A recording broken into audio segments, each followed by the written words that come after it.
If you own an older home in St. Louis, I've personally found that roughly 25% of the jobs I go and fix are from surface patches that have lasted less than 24 months. In the next few minutes, I'm going to explain the few things that tell me whether a repair won't last and whether the mortar has fully integrated with your brick or if it's just sitting on the surface, and why cheap fixes don't last up over time in St. Louis. I also put together the brick repair red flag visual guide that I'll come back to toward the end of this video. My name is Isaac, and for the past decade, I've specialized in brick and mortar repair for older St. Louis homes. And a big part of my work is fixing repairs that have looked good at first, but didn't last. In every video, I explain one thing that homeowners can actually use so they can know what's happening with their home before they ever even spend a dollar. Most homeowners don't know a repair has failed until it starts cracking again. At first, everything looks good, the color is clean, the joints look new, but then after a winter or two, they start seeing cracks, they start seeing separation or pieces breaking off, and then they start wondering, did something bad happen, or is brick repair just unreliable?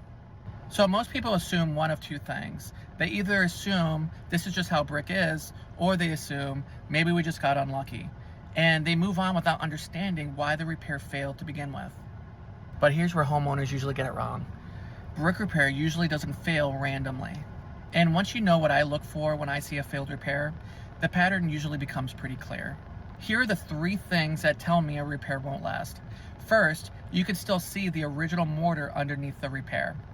If the original mortar is still visible underneath the new patch, then that tells me they never actually replaced the old joint. They are trying to cover over a problem rather than fix it. Secondly, the repair looks thin along the edges rather than one fully filled joint. And this usually happens when someone just fills over the surface with new mortar. And these thin areas are usually what breaks down first in the St. Louis weather. And third is when the repair at first looks good, but then after one winter, it starts to re-crack. And that usually always points to the depth of the mortar joint and the bonding between the brick.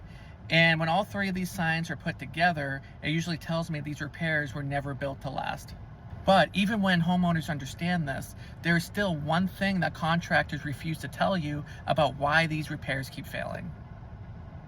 In St. Louis, the difference between a repair that lasts and one that fails usually comes down to two things: depth and bond. Whenever I'm working on a St. Louis brick home, I always make sure to grind the joints down to its minimum depth and also use the correct mortar so that it bonds properly between the brick. That is the only way to ensure that the repair is going to last and not re-crack on you during the first winter. This solution works because it's actually fixing the problem and not just its appearance. Now, surface patches usually show problems within the first couple of winters, and this difference is usually where the cost really shows up. And here's what contractors usually refuse to tell you, is that the problem was rarely ever the brick, it's usually how the repair was done the first time. That's why I put together the Brick Repair Red Flag Visual Guide. It shows these warning signs clearly so homeowners can recognize surface patch failures without ever touching anything. And if you want this guide, just let me know in the comments.